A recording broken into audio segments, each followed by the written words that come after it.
They told me my engagement dinner looked like a clearance sale, then spent the rest of the night toasting my younger sister's fiancé like he was royalty.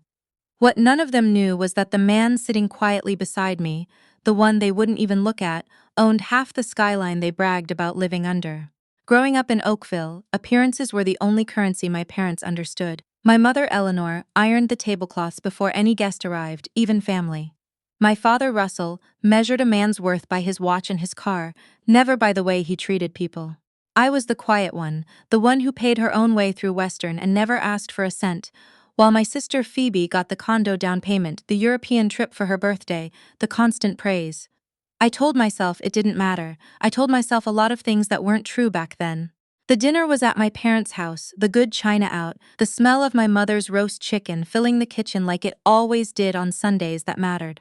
Phoebe sat across from me with her new fiancé, Trent, a commercial real estate guy who talked about cap rates and cottage country like he'd invented both. My parents hung on every word. Beside me sat Adrian, quiet, dressed plainly, hands a little rough from work he never explained in detail. He told my family he did contract software work, freelance, nothing fancy. That was true in the loosest possible sense. I'd brought the wedding invitations that night, a stack of cream envelopes I'd spent 2 months agonizing over, a small backyard ceremony at my aunt's place near Niagara-on-the-Lake, string lights, a borrowed arbor, 40 guests. I slid one across the table to my mother, hoping for once she'd just say something kind. She opened it, read it, and laughed. Not a polite laugh, a real one, sharp at the edges. A backyard, Marin? Are we doing potluck too? My father didn't even look up from his plate. Phoebe smirked into her wineglass. At least mine will look like an actual wedding, she said, and Trent chuckled along like he understood the joke, like he'd earned the right to laugh at me too. I felt my face go hot. Adrian's hand found mine under the table, steady, grounding. He didn't say anything. He never did, not in that house. I used to think it was because he had nothing to defend himself with. I was wrong about that too. We're keeping it small, I said, my voice tighter than I wanted it to be. It's what we want. It's what you can afford, you mean, my mother said, and reached for the chicken like she hadn't just gutted me at my own table. That was the night I stopped expecting anything different from them. I want to say I had some grand realization right then, some movie moment, but it wasn't like that. It was quieter and colder than that. I just sat there finishing my dinner like nothing had happened, the way I'd been trained to do my whole life, while something in me went very, very still. 3 weeks later, Phoebe announced her engagement party. Not at a restaurant. On a yacht chartered out of the Toronto harborfront, the kind of boat that gets photographed for the society pages of magazines my mother kept on the coffee table. My parents paid for half of it. I know because my mother told me, unprompted, the way she always told me things designed to make me feel smaller. We wanted to do it right for her, she said. You understand. I did understand. I understood perfectly. The party was the same weekend as my wedding. They didn't ask if that worked. They didn't ask anything. The invitation came as a mass text, my name buried in a group chain with 20 other relatives, like I was an afterthought they remembered to include at the last second, so no one could accuse them of leaving me out entirely. I almost didn't go to my own wedding planning with a clear head after that. Adrian found me in the kitchen of our apartment one night, sitting on the floor with my back against the cupboards, just staring at nothing. He sat down beside me without a word and waited until I was ready to talk. They scheduled it this week on purpose, I said. They want everyone to choose. Do you think they'll come to ours? I laughed, but it wasn't really a laugh. I think they're hoping no one does. He was quiet for a long moment, turning something over behind his eyes the way he did when he was deciding how much of himself to show me. Marin, he said carefully, there's something about my work I haven't told your family. I haven't really told you the full picture, either, not because I was hiding it from you, but because I wanted you to choose me before you knew. I turned to look at him properly. Knew what? The company I started in school. The one I sold the licensing rights from 2 years ago. It did better than I let on. He paused. It did a lot better than I let on. I want to tell you I had some clean, dignified reaction. I didn't. I just stared at him, waiting for the joke, except Adrian didn't really joke like that. He told me the number. I won't pretend I remember exactly what I said back, only that the kitchen floor felt very far away and very close at the same time, and that the first full thought I had, once the shock cleared enough to think at all, was not about money. It was about my mother's face, and how much I suddenly did not want to protect her from anything anymore. Why now? I asked. Why tell me now? Because I think you're about to need it, he said. And because I'm done watching them treat you like you're worth less than a boat rental. We didn't change the wedding. That part surprised people later when they found out, but it never made sense to either of us to suddenly throw money at something that was supposed to be about us. Not about proving anything to people who'd spent 30 years deciding I wasn't worth the effort. We kept the backyard. We kept the string lights and the borrowed arbor and the 40 guests who actually wanted to be there. We just stopped inviting the people who'd already told us, in every way that mattered, that they wouldn't be coming. My mother texted twice in the 2 weeks before the wedding, both times to ask if I'd reconsidered doing something more appropriate. I didn't answer either text. Adrian asked once if that bothered me, the silence, and I told him the truth, that it didn't, not anymore. Something about hearing the number, about understanding exactly how little my family's approval would have changed the substance of who Adrian was all along, had loosened a grip on me I hadn't even realized was still tight. The wedding was on a Saturday in September, the kind of golden, slightly cool afternoon that Ontario does better than anywhere else I've been.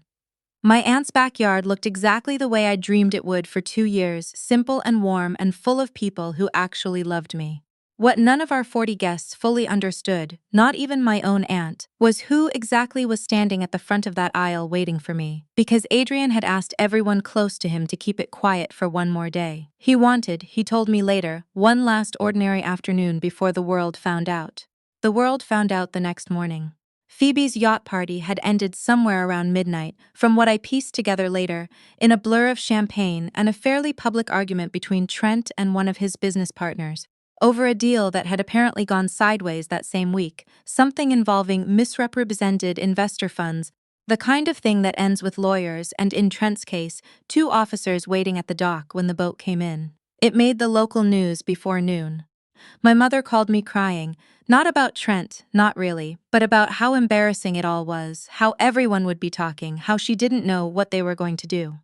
I was sitting on our patio with Adrian, still in my pajamas, drinking coffee out of the same chipped mug I'd had since university, when the first article about him dropped. Not about the wedding.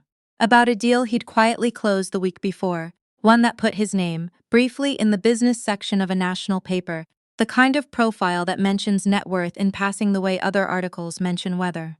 My mother called again 40 minutes later. Different voice entirely. Is it true, she said, no hello, no how are you, that Adrian is the same Adrian from the article? Yes. There was a long pause, the kind where I could practically hear her rearranging her entire understanding of the last 3 years in real time. Why didn't you tell us? You never asked who he really was, I said. You just decided he wasn't worth asking about. She didn't have an answer for that, not a real one. What she had instead, 2 days later, was a fruit basket delivered to our apartment with a card that said, "So proud of you both," like she hadn't called my wedding a potluck 3 months earlier. My father texted for the first time in months something breezy about golf and how he'd always liked Adrian, quiet type, solid. Phoebe texted asking, with no apparent shame, whether Adrian's people might be able to help with Trent's legal situation, since obviously he had connections like that now. I sat with all of it for a few days before I answered anyone. Here is the thing I came to understand, sitting on that patio with my coffee going cold, watching my family's messages pile up now that they finally thought I was worth the effort. None of them were sorry.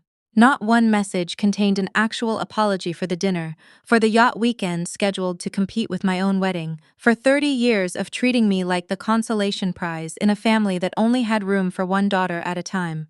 They weren't sorry, they were recalculating.